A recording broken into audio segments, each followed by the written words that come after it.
Hello, beautiful people. I am Andrea Petrut, relationship coach and owner of Living with a Healing Heart. I come from Romania and I moved to Canada years ago. Now I feel free, happy, fulfilled, peaceful. But life in Canada for me hasn't always been this way. Before I moved to Canada, I had to leave everything behind. And after I landed a couple of years ago, I only had my husband and my two boys. But here in Canada, I didn't know anybody else. So I was relying on my husband to entertain me, to show me the world and all of that. It was a harsh winter. I didn't know what to do. I didn't know what was possible. I felt like in a prison.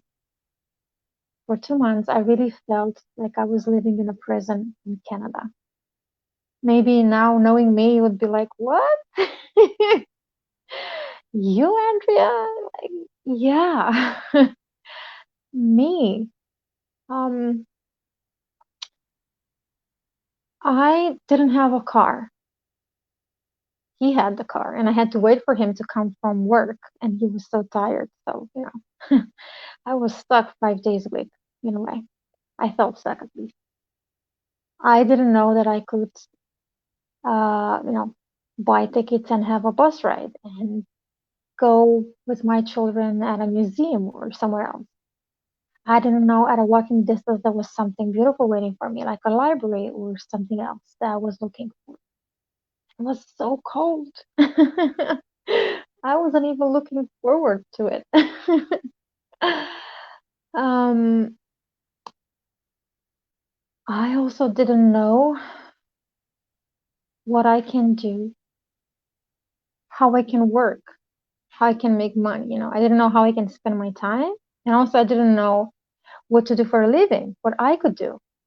I also didn't know um, who to trust and who not to trust. I learned it the hard way, by the way. And I had a choice: either continue to perceive it this way, feel this way, live this way, um, feel imprisoned despite the fact that there was no physical prison around me or my house, or I could have been curious and do research and see what is out there, explore, could learn and be adventurous, which I used to be adventurous. And what I learned through those experiences is that pain and suffering could offer opportunities for growth, or they could be ways to demolish me. And if we're looking at what really happens in situations like that, when we go through pain, it doesn't matter what kind of pain, um,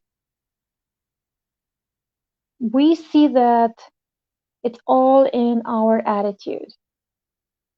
What I mean is our thought processes, internal thought processes, how we relate to people, to situations, to circumstances.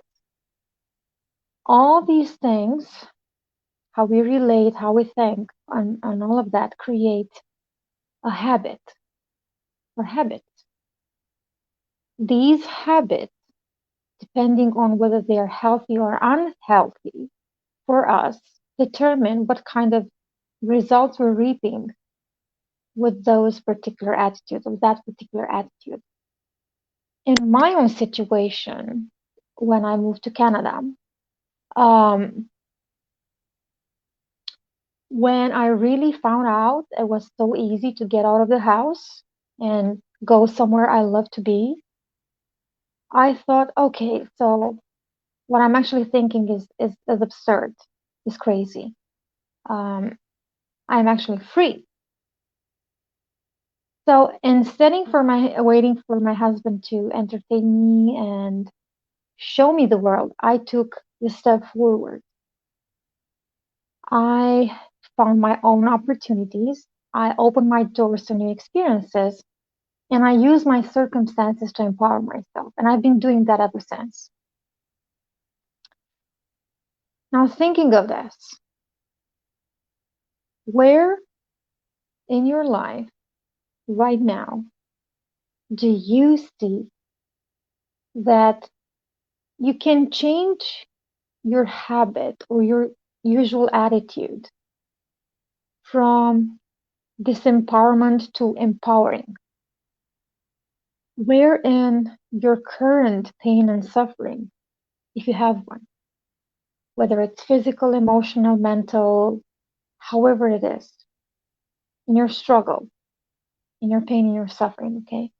Where in it or around it you can create for yourself a window of opportunity so you can make the shift and lift yourself up.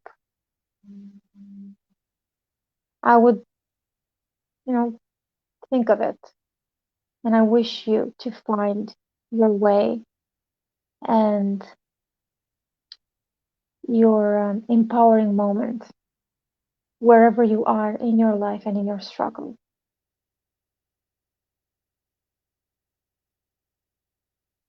I love you. I honor you. I cherish you. I appreciate you. And I thank you for listening to this video, watching this video.